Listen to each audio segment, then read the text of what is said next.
विज्ञान भैरव तंत्र की इस सीरीज में आपका स्वागत है। इस वीडियो सीरीज में हम शिव और पार्वती के बीच के संवाद की बात करेंगे, जिसमें ज्ञान, मुक्ति या मोक्ष पाने की 112 विधियों का वर्णन है, जो भगवान शिव द्वारा पार्वती को बताए गए। तो सबसे पहले तंत्र को समझते हैं। तंत्र के मामले में लोगों ने कुछ गलत धारणाएं बना रखी हैं। ज्यादातर लोग तंत्र को संभोग से जोड़कर देखते हैं, हालांकि तंत्र का मतलब होता है तरीका, विधि। तंत्र की इन विधियों में ज्यादातर जो चर्चा हुई है वो ज्ञान मार्ग, भक्ति मार्ग और कर्म का मार्ग है। विज्ञान भैरव तंत्र की सभी विधियों में परम ज्ञान को पाने के मार्ग हैं, और उन विधियों के बीच आपको बहुत कुछ ऐसा प्राप्त हो जाता है जिससे साधक भटक जाता है, जैसे तांत्रिक विद्या, वशीकरण, जादू टोना इत्यादि। परंतु विज्ञान भैरव तंत्र का यह उपयोग नहीं, बल्कि इसका उद्देश्य तो परम ज्ञान पाने का है। तो चलिए आज विज्ञान भैरव तंत्र की 112 ध्यान विधियों में कुछ विधियों के बारे में जानेंगे। बाकी विधियां आपको मेरे आने वाले वीडियोस में मिल जाएंगी।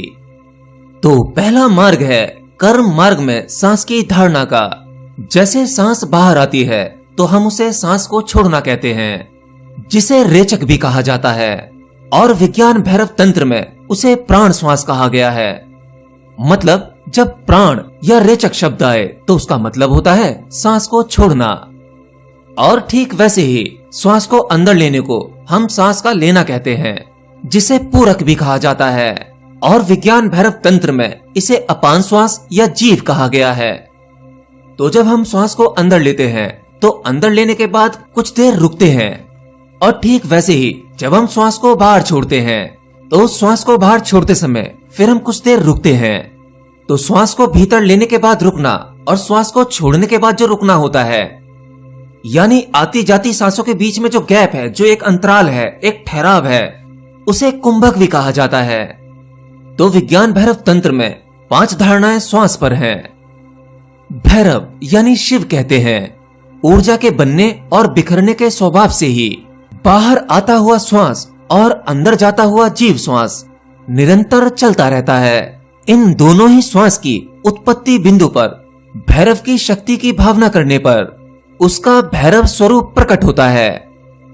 दूसरी धारणा, अंदर आती हुई श्वास अंदर आने के बाद और बाहर जाती हुई सांस बाहर जाने के बाद एक क्षण के लिए विलीन हो जाती है। उस मध्य स्थिति का विकास करने पर चेतना का भैरव स्वरूप प्रकाशित हो जाता है।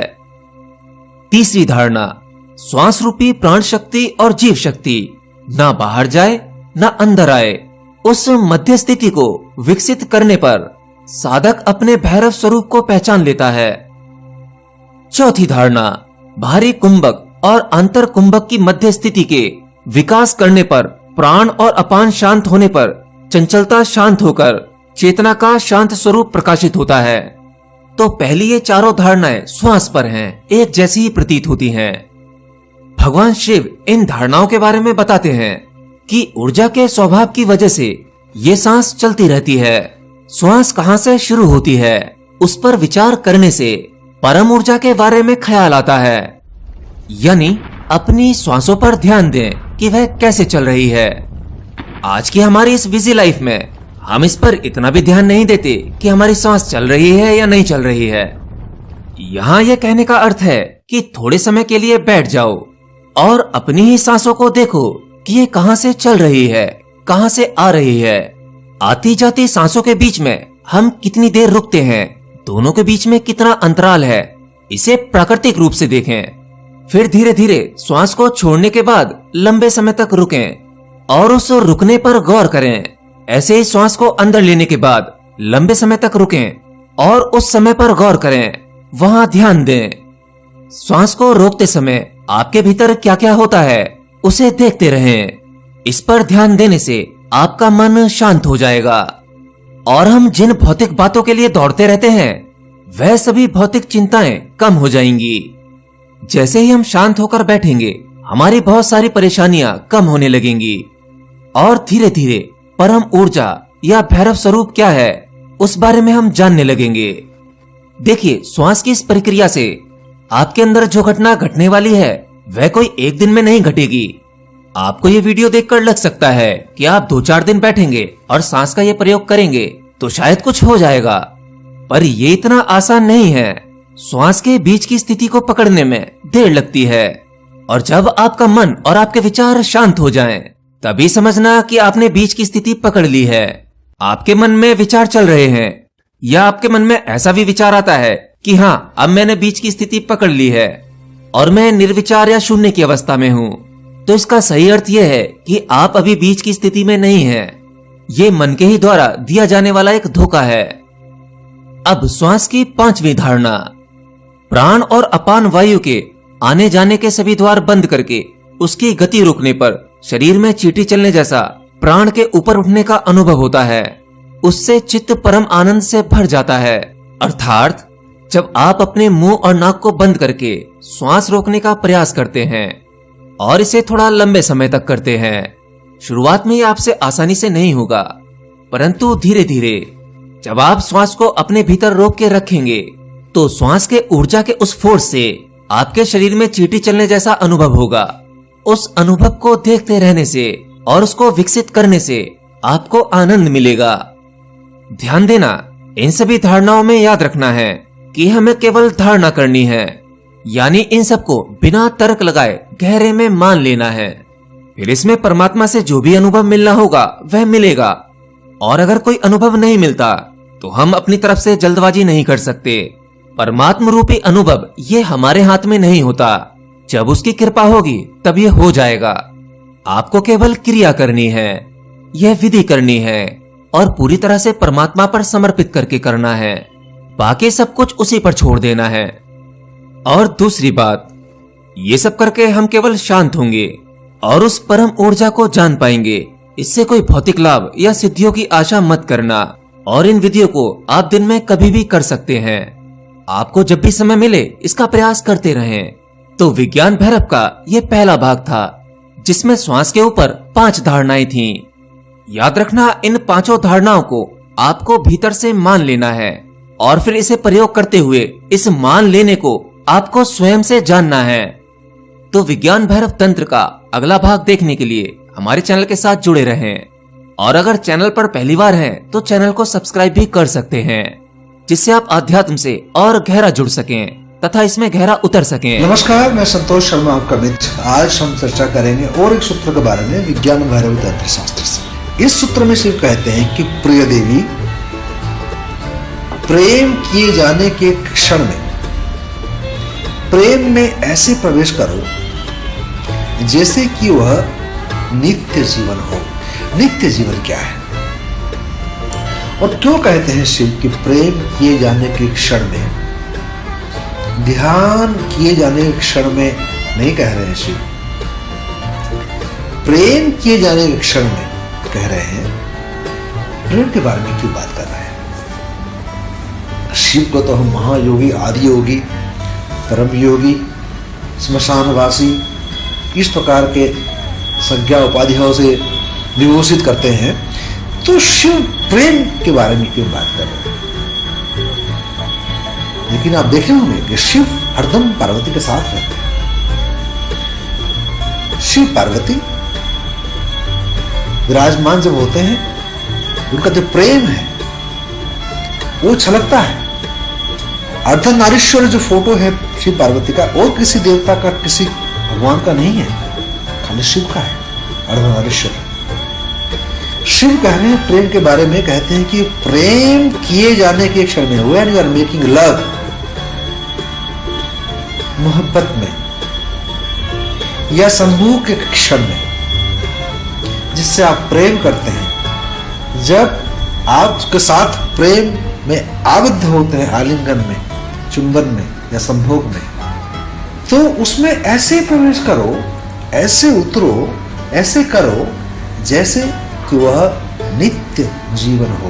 प्रेम, लव, बाइबल कहता है लव इज गॉड।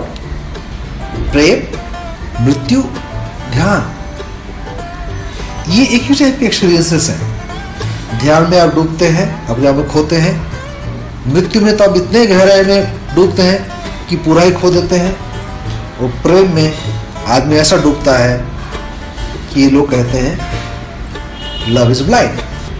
इतना प्रफुल्लित उन्मादित हो जाता है प्रेम में कि हरदम उसके सामने अपनी प्रेमिका की छवि, या कोई लड़की है तो जिस लड़के से प्यार करती है उसका छवि हरदम दिमाग में चलता रहता है, किस प्रकार से जुड़ सके उस प्रकार। जिसने प्रेम ही नहीं किया, यदि जिसने किसी इंसान से प्रेम नहीं किया, तो ईश्वर से प्रेम करने की बात तो बहुत दूर की बात है। ईश्वर से प्रेम करने से पहले किसी से प्रेम करना होगा। किसी से प्रेम करने से पहले अपने आप से प्रेम करना होगा। यदि आप अपने आप से प्रेम नहीं करते हैं तो आपके अंदर तो प्रेम है ही नहीं। जब आपके अंदर प्रेम ही नहीं है तो आप प्रेम किसी को दोगे कैसे?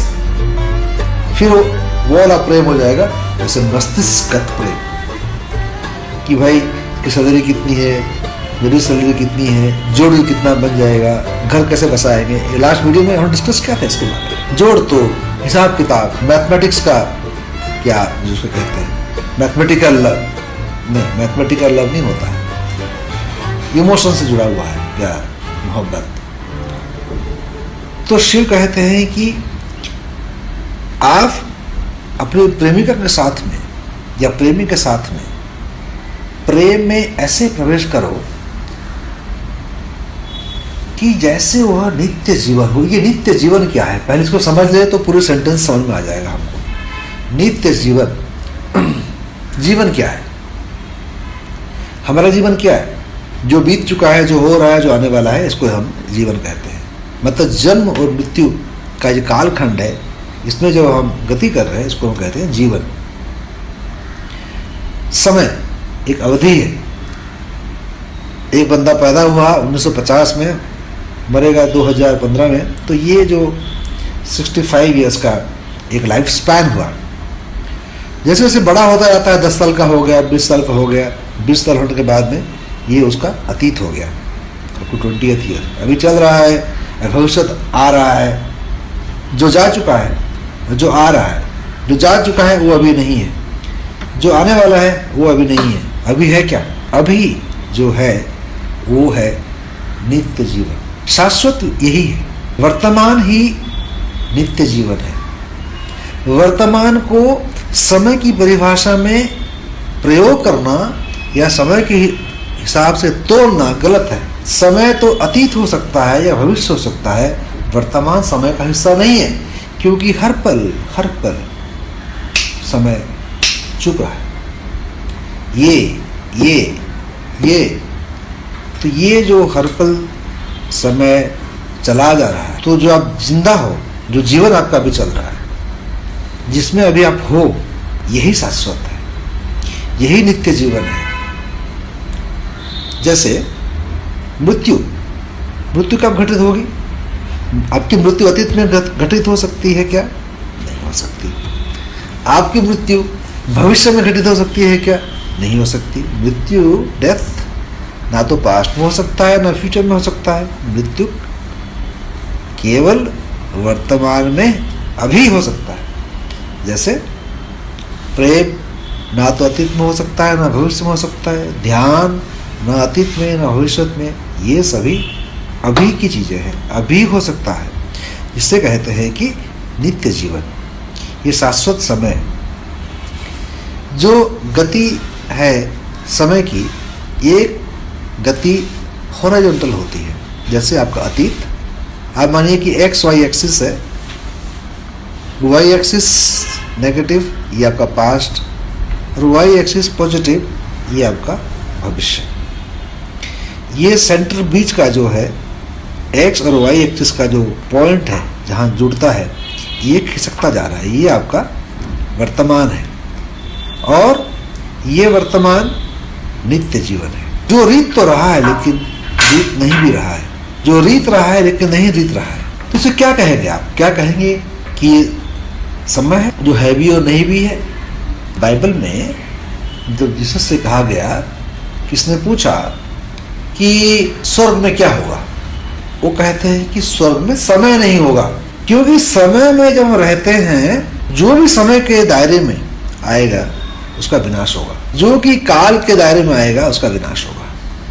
जैसे काली है, काली समय से परे हैं, वो हरदम है, आदि शक्ति है और अभी भी हैं और हरदम रहेंगी, सदा सर्वदा रहेंगी।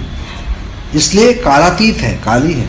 इसलिए महाकाल के ऊपर में खड़ी हुई है काली। जो महाकाल के ऊपर में अपना पैर रखकर खड़ी हुई है काली, ये बता रही है कि वो कालातीत है, वो समय के बंधन में नहीं आते। तो स्वर्ग में जिसस कहते हैं कि वहाँ समय नहीं है।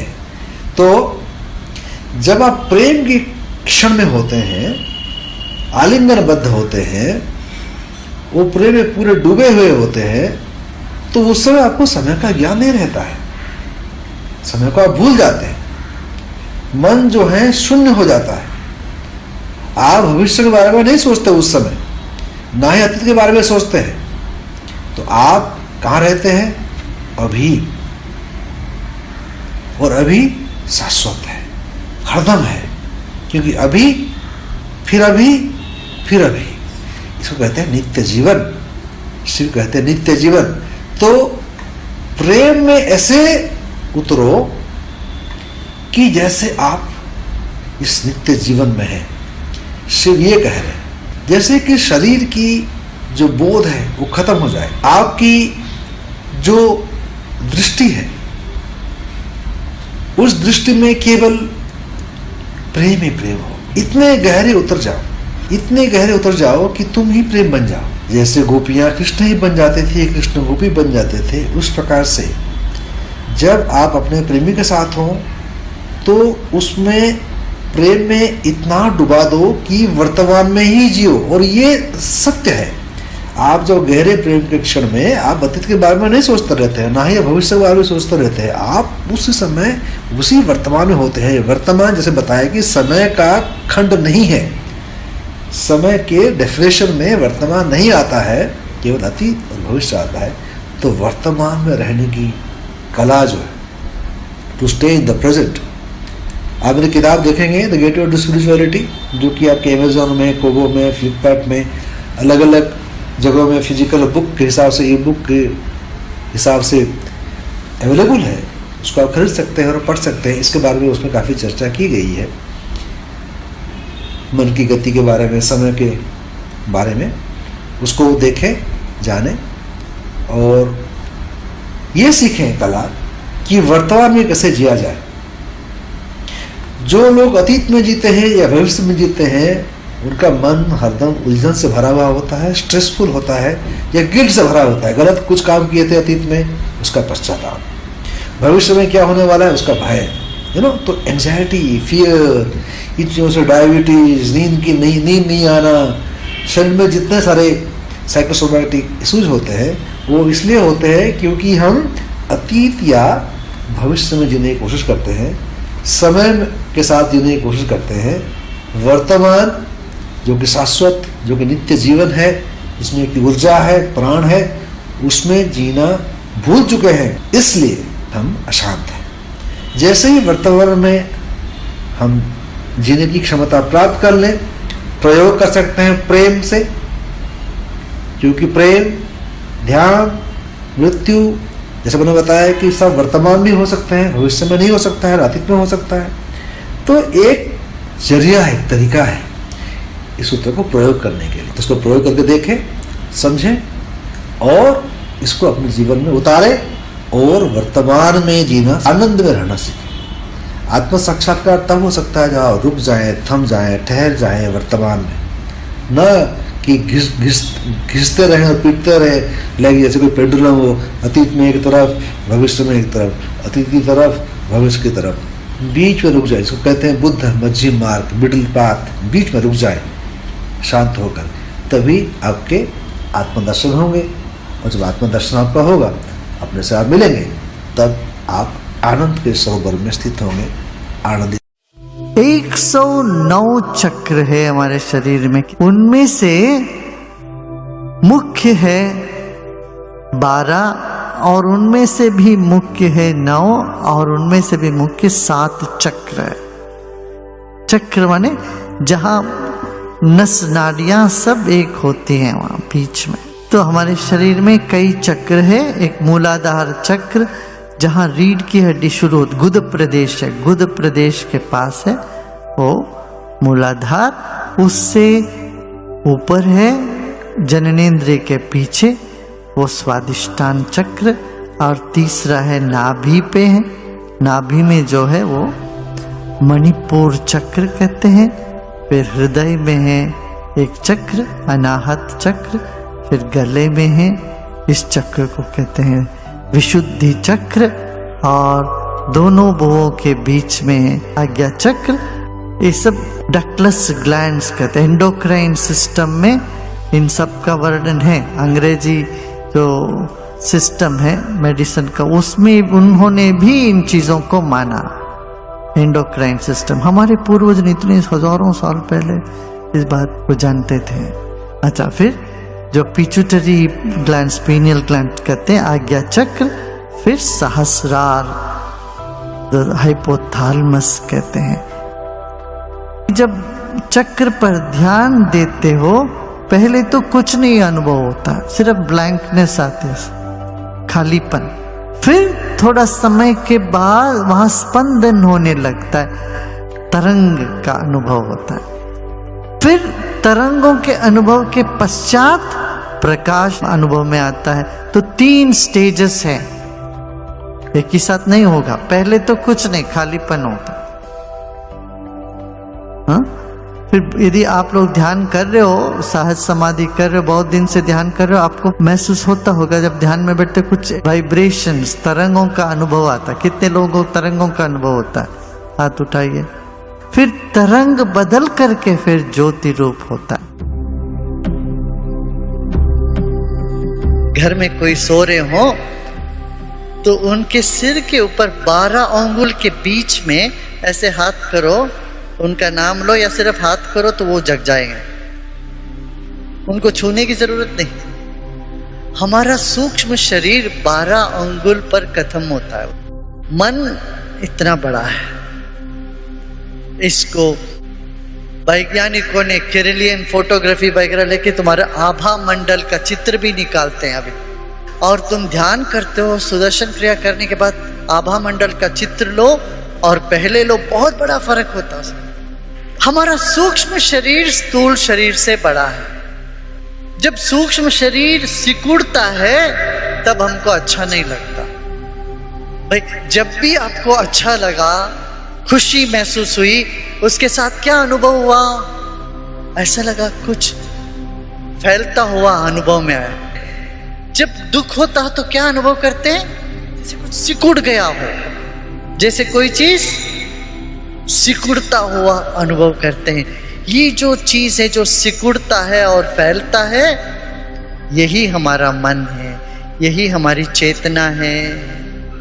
तो ना समझ लो आत्महत्या करते हैं। पता क्या हो रहा उनके साथ? उनका मन सिकुड़ गया, अब शरीर रहने के लिए अच्छा नहीं लगा। अरे भाई कुछ नहीं, थोड़ा सा फूंक मारो, प्राणायाम करो, भस्त्रिका करो, देखो तुम्हारे सूक्ष्म शरीर वापस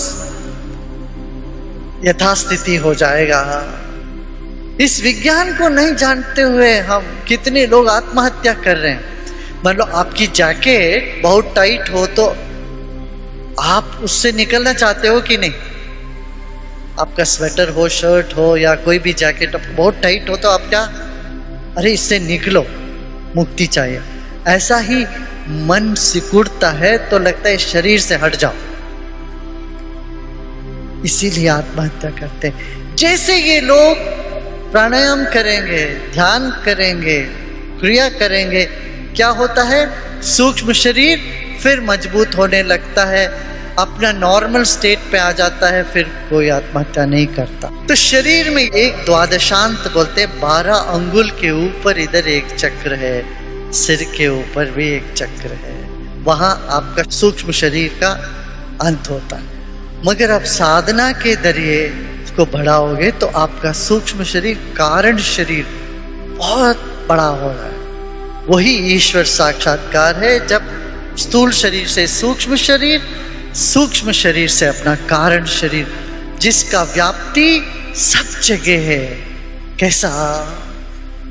जैसे टेलीविजन का जो तरंग है, वो तरंग सिर्फ आपके घर में कमरे में है कि सब जगह है? वो तरंग सब जगह व्याप्त है। ऐसे हमारे भीतर जो चेतना है वो स्थूल रूप में शरीर बना, सूक्ष्म रूप में मन बना और कारण रूप से तरंग के रूप में सब जगह व्याप्त हुआ है। इसलिए इस देश में मंत्र को बहुत महत्व दिया है। एक ओंकार सतनाम करता पुरख, एक ओंकार ही सतनाम सच्चा नाम है, वही अस्तित्व में इस आवाज को तुम सुन सकते हो। एक ओंकार, दुनिया के कण कण में ओंकार है। दुनिया ही नहीं, पूरे विश्व ब्रह्मांड के कण कण में ओंकार है। अब शंकर कहते हैं प्रणवादि समुच्चार्या, किस ओंकार का उच्चारण करो, वो करते करते करते भी तुम्हारा मन उसमें लय हो जाए तो तुम भैरव को प्राप्त करोगे, भैरव अवस्था, खाली हो जाओगे। तो ओंकार का ध्वनि,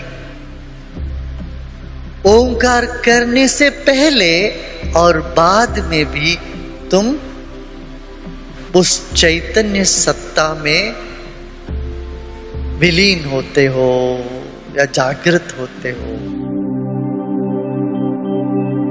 अनहदे पात्र करणे अभग्न शब्दे सरिद्रते शब्द ब्रह्मणि निष्णाता परम ब्रह्माधिगच्छति। अनहद नाद को सुन लो अपने भीतर, या अभग्न शब्द, जैसे एयर कंडीशन की आवाज आ रही है, एक साथ,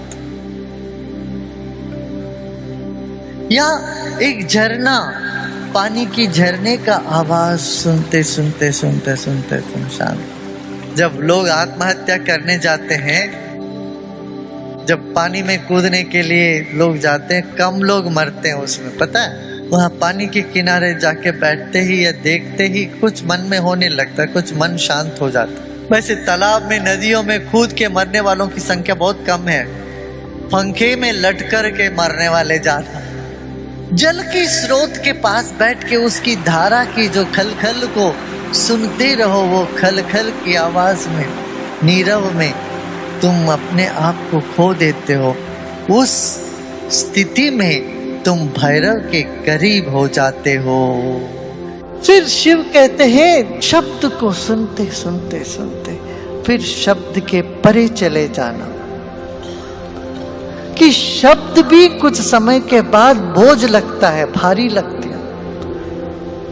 आप सबको लगता ही है ना, बहुत ज्यादा लाउड स्पीकर, बहुत ज्यादा कोई भजन करते रहे या कोई भी गाना चलता रहे, लगता कब इससे मुक्ति हो। जितने हम संवेदनशील होते हैं उतने हमको सूक्ष्म शब्द पसंद आने लगते हैं। जो कम संवेदनशील है हार्ड रॉक पसंद करते हैं, एकदम मोटा और रॉक बैंड। उससे क्या होता, हमारे शरीर के अलग अलग चक्रों पर भी इन नाद का असर होता है। बेस ऑफ द स्पाइन, पहला चक्र पर रॉक बैंड का असर होता है, इसलिए उनको अच्छा लगता है। फिर वहां से ऊपर जाएंगे, नाभि, नाभि में तंतुवाद्य का असर करता है। आप सितार बजाइए, वीणा बजाइए, या कोई मेटालिक स्क्रैच होता है ना, कहाँ आपको अनुभव होता है? कोई लोहे का कुर्सी या कुछ खींचे तो आपको उसका असर कहाँ पड़ता, बताओ? पेट में पड़ता है। नाभि से हृदय तक तंतुवाद्य का है। तंतुवाद्य माने तार से बनी हुई होती है, सितार हो, ये सब, गिटार, सितार सब इधर। फिर हृदय से लेके गले तक का असर बांसुरी की है, फ्लूट इंस्ट्रूमेंट्स का है।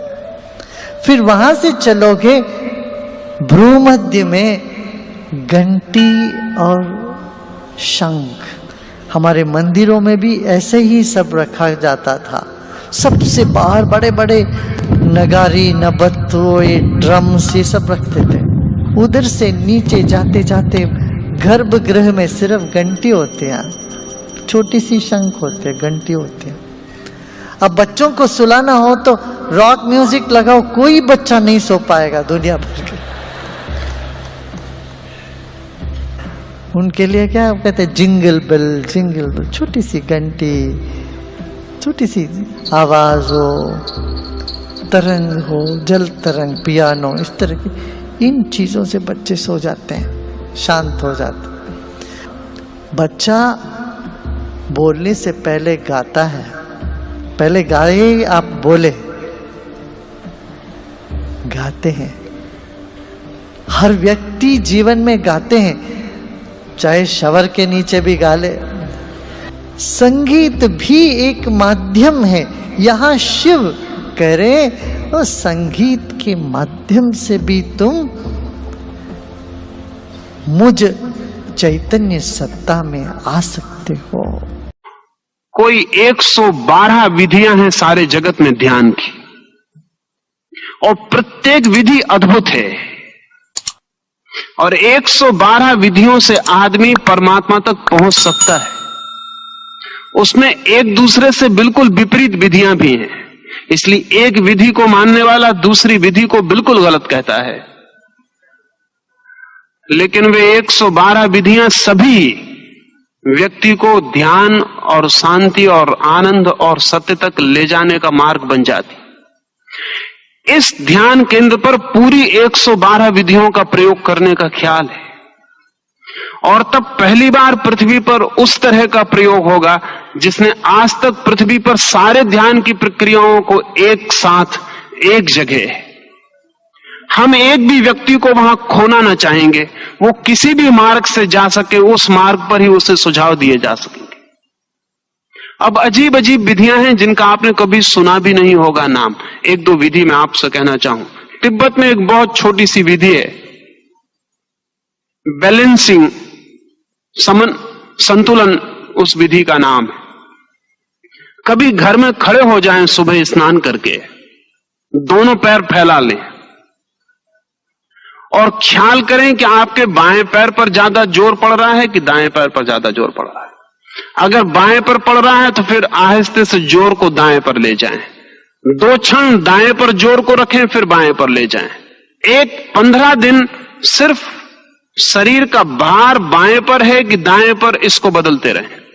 और फिर ये तिब्बती प्रयोग कहता है कि फिर इस बात का प्रयोग करें कि दोनों पर भार न रह जाए, आप दोनों पैर के बीच में रह जाएं। और एक 3 सप्ताह का प्रयोग, और जब आप बिल्कुल बीच में होंगे, भार ना बाएं पर होगा ना दाएं पर, जब आप बिल्कुल बीच में होंगे तब आप ध्यान में प्रवेश कर जाएंगे। ठीक उसी क्षण में आप ध्यान में चले जाएंगे। ऊपर से देखने पर लगेगा कि इतनी सी आसान बात, करेंगे तो आसान भी मालूम पड़ेगी और कठिन भी मालूम पड़ेगी। बहुत सरल मालूम पड़ती है, 2 पंक्तियों में कही जा सकती है, लेकिन लाखों लोगों ने इस छोटे से प्रयोग के द्वारा परम आनंद को उपलब्ध किया है। जैसे ही आप बैलेंस होते हैं, न बाएं पर रह जाते न दाएं पर रह जाते, जैसे ही दोनों के बीच में रह जाते, वैसे ही आप पाते हैं कि वो बैलेंसिंग, वो संतुलन आपकी कॉन्शसनेस का, चेतना का भी बैलेंसिंग हो गया। चेतना भी बैलेंस्ड हो गई, चेतना भी संतुलित हो गई। तत्काल तीर की तरह भीतर गति हो जाती। ऐसे 112 विधियां हैं सारे जगत में। इन सारी 112 विधियों पर विस्तृत वैज्ञानिक व्यवस्था इस ध्यान केंद्र में देना चाहता हूं, और न केवल आपको समझाया जा सके बल्कि आपको करवाया जा सके। अगर एक विधि से न हो सके तो दूसरी विधि से करवाया जा सके, लेकिन हम आपको उस मंदिर से निराश न लौटने दें, क्योंकि 112 ये चरम विधियां हैं, इससे ज्यादा हो नहीं सकती। अगर एक विधि काम नहीं करती दूसरी करेगी, दूसरी नहीं करती तीसरी करेगी, और आपकी विधि तत्काल खोज ली जा सकती है कि कौन सी विधि आप पर काम करेगी। आप पर कौन सी विधि काम करेगी, इसकी खोजने की साइंस भी, इसके खोजने का भी विज्ञान है। और यदि हम इस समय देश के बड़े बड़े नगरों में और देश के बाहर भी ध्यान के ऐसे विज्ञान मंदिर निर्मित कर सके, तो मनुष्य जाति के लिए, जो आज सर्वाधिक पीड़ा और संताप से गुजर रही है, और जिसे कोई मार्ग नहीं दिखाई पड़ता, क्योंकि जो हमने सोचा था कि इससे सब ठीक हो जाएगा, उससे कुछ भी ठीक नहीं हुआ। सोचा था कि लोगों के पास भोजन ठीक होगा तो सब ठीक हो जाएगा। आज दुनिया में आधी दुनिया के पास भोजन बिल्कुल ठीक है। सोचा था लोगों के पास कपड़े होंगे, मकान होंगे, अच्छे रास्ते होंगे, दवा होगी, चिकित्सा होगी, बीमारियां कम होंगी। आज आधी दुनिया के पास सब है। एक बड़ी अद्भुत घटना घटी है कि जिनके पास आज सब है, वे ही सर्वाधिक अशांत, बेचैन और परेशान हो गए। गरीब मुल्क एक अर्थ में सौभाग्यशाली, भूखे मरते हुए मुल्क एक अर्थ में सौभाग्यशाली, क्योंकि अभी भी उनकी आशा जीवित है। उन्हें ख्याल है कि समाजवाद आएगा, धन बढ़ेगा, धन बटेगा, सब ठीक हो जाएगा। ये आशा भी उन मुल्कों की टूट गई जहां ये सब ठीक हो गया है। अब वे बड़ी निराशा में, गहन निराशा में खड़े हो गए। इतनी होपलेसनेस, इतनी आशा रहितता कभी भी मनुष्य के इतिहास में पैदा नहीं हुई थी। आज अमेरिका जितना आशाहीन है, उतना पृथ्वी पर कोई भी नहीं। और आज अमेरिका मनुष्य के इतिहास में पृथ्वी का सर्वाधिक संपन्न, सर्वाधिक सुखी, हमारे अर्थों में सब कुछ जिसके पास है, और फिर भी अचानक अनुभव हो रहा है कि कुछ भी पास नहीं है। इतनी आशाहीन स्थिति का कारण एक है, हमने सोचा था जिन बातों से मिलेगा सब, वो सब डिसइल्यूजनमेंट, वो सब भ्रम टूट गए। और अब हमें वापस लौटकर सुनना पड़ेगा बुद्ध को, कृष्ण को, क्राइस्ट को, मोहम्मद को, क्योंकि उन्होंने बहुत बहुत बार, बहुत पहले ये कहा था कि सब भी मिल जाए मनुष्य को, लेकिन अगर स्वयं का अनुभव ना मिले तो कुछ भी मिलता नहीं। लेकिन हमें उनकी बात ख्याल में नहीं आ सकी, नहीं आ सकती थी, क्योंकि बात बड़ी काल्पनिक मालूम पड़ती थी, बहुत उटोपियन मालूम पड़ती थी। और जो लोग कहते थे धन मिल जाए, मकान मिल जाए, उनकी बात बड़ी प्रैक्टिकल और व्यवहारिक मालूम पड़ती थी।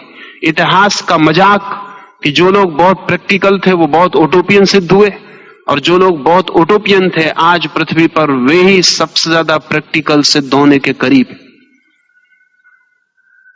लेकिन धर्म अब पुराने रास्तों से नहीं लौटाया जा सकता।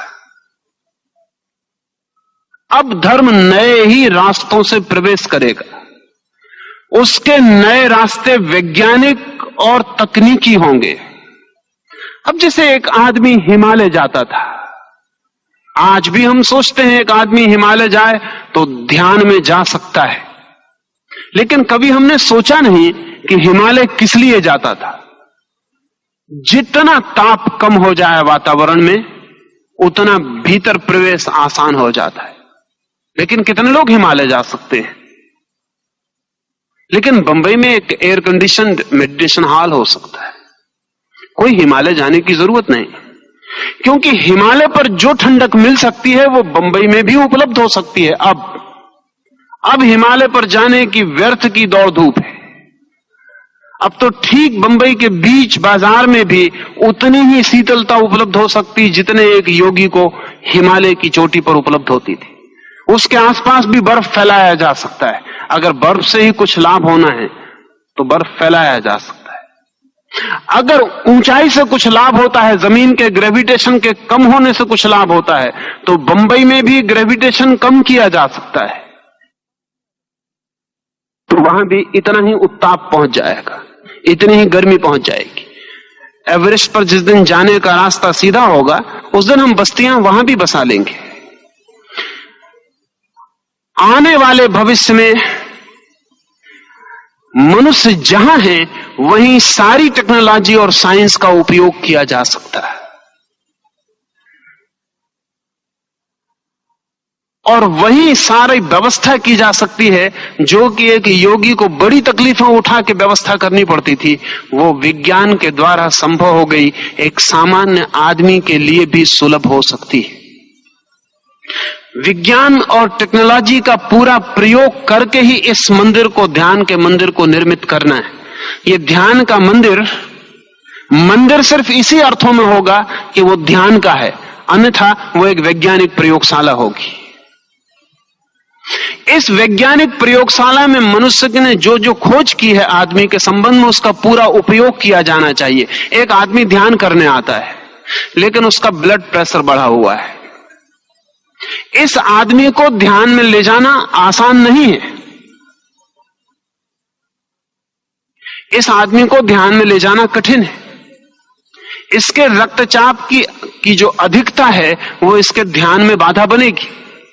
पुराने आदमी के पास रक्तचाप को नापने का कोई माध्यम नहीं था, लेकिन आज के ध्यान मंदिर में रक्तचाप नापने का माध्यम हो सकता है, रक्तचाप को कम करने की व्यवस्था हो सकती है और फिर ध्यान में ले जाने की सुविधा बनाई जा सकती है। हाँ, एक बार आदमी ध्यान में चला जाए तो रक्तचाप में जाना मुश्किल हो जाएगा, लेकिन रक्तचाप में डूबे हुए आदमी को ध्यान में जाना मुश्किल हो जाता है।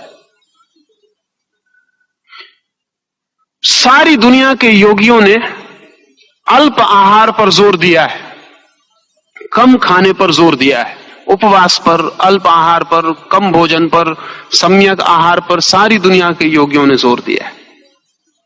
फिर भी उनके पास अल्प आहार क्या है इसकी ठीक ठीक जांच की कोई व्यवस्था नहीं थी सिवाय अनुमान के। न उन्हें कैलोरीज का कुछ पता था, न उन्हें भोजन के तत्वों का कुछ पता था। इसलिए कई बार ऐसा हुआ कि अल्प आहार के नाम पर जो चला उससे नुकसान ही पहुंचा। आज हमारे पास बहुत वैज्ञानिक व्यवस्था है कि एक आदमी को कितनी कैलोरी भोजन की जरूरत है, और हम ये तय कर सकते हैं कि उसकी कितनी कैलोरी कम हो जाए तो उसे ध्यान में आसानी हो जाएगी, कितनी कैलोरी ज्यादा हो जाए तो कठिनाई हो जाएगी। अगर ज्यादा भोजन है तो ध्यान में कठिनाई हो जाएगी, क्योंकि ज्यादा भोजन ज्यादा नींद मांगता है, उसे पचाने के लिए उतनी ज्यादा नींद चाहिए। कम भोजन कम नींद मांगता है, और जितनी भीतर निद्रा कम पैदा होती हो उतना ध्यान का जागरण पैदा हो सकता है। ध्यान तो जागरण है। एक आदमी ध्यान करने बैठता है और ज्यादा भोजन करके बैठ जाता है तो फिर कठिनाई होगी। लेकिन ज्यादा भोजन से मतलब सिर्फ पेट में ज्यादा चीजें चली जाएं इससे नहीं है, क्योंकि हो सकता है एक आदमी ने बहुत साग सब्जी खा लिया हो, पेट पर तो वजन ज्यादा हो लेकिन भोजन ज्यादा ना हुआ हो, और एक आदमी ने थोड़ी सी मिठाई खाई हो, पेट पर तो वजन कम हो लेकिन भोजन ज्यादा हो गया हो। और आमतौर से साधु सन्यासी मिठाई खाते रहे, दूध पीते रहे, रबड़ी लेते रहे, इस बात के बिना ख्याल किए, लेकिन उसका कोई उपाय नहीं था, उसका कोई साफ ख्याल नहीं था। आज हमारे पास उपाय है। एक आदमी कितना सोए इस पर निर्भर करेगा कि उसकी ध्यान की गति कैसी हो सकेगी। दोनों बातें संबंधित हैं। अगर ध्यान ठीक हो जाए तो नींद ठीक हो जाएगी, लेकिन ध्यान को ठीक करना उतना आसान नहीं जितना नींद को ठीक कर लेना आसान है। पहले नींद ठीक कर ली जाए तो ध्यान में गति बहुत आसान हो जाएगी। अब लोगों के पास नींद ही नहीं है, वो रात भर सोए नहीं, सुबह ध्यान करने बैठ गए। जो आदमी रात भर सोया नहीं वो ध्यान में सिर्फ सोएगा।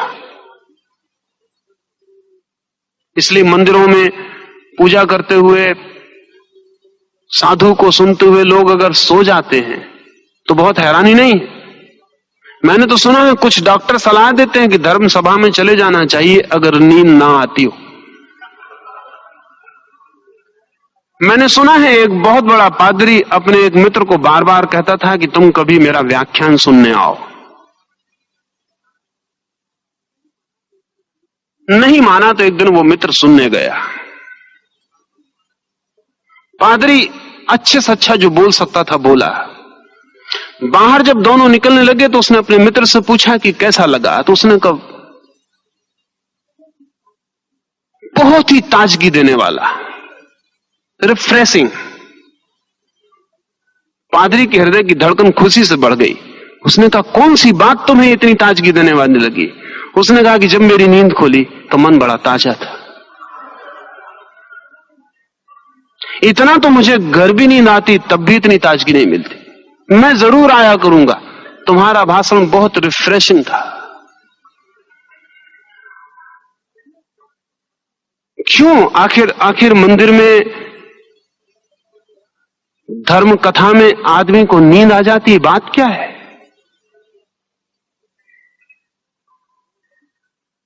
बोर्डम, ऊब पैदा हो जाए नींद आ जाती, कोई चीज उबाने लगे नींद आ जाती। और नींद की कमी हो तो जल्दी ही कोई चीज उबाने लगती है। जिनको नींद नहीं आती वो मेरे पास आते हैं, वो कहते हैं हमें नींद नहीं आती, ध्यान से शायद नींद आ जाए। उन्हें पता नहीं ध्यान से नींद जरूर ठीक हो जाएगी, लेकिन नींद का ठीक होना ध्यान में जाने के पहले बहुत जरूरी है, अन्यथा ध्यान में जाना मुश्किल हो जाएगा, कठिन हो जाएगा। कठिन इसलिए हो जाएगा कि चित्त को पहली जरूरत नींद की है, और जैसे ही विश्राम मिला चित्त सो जाएगा।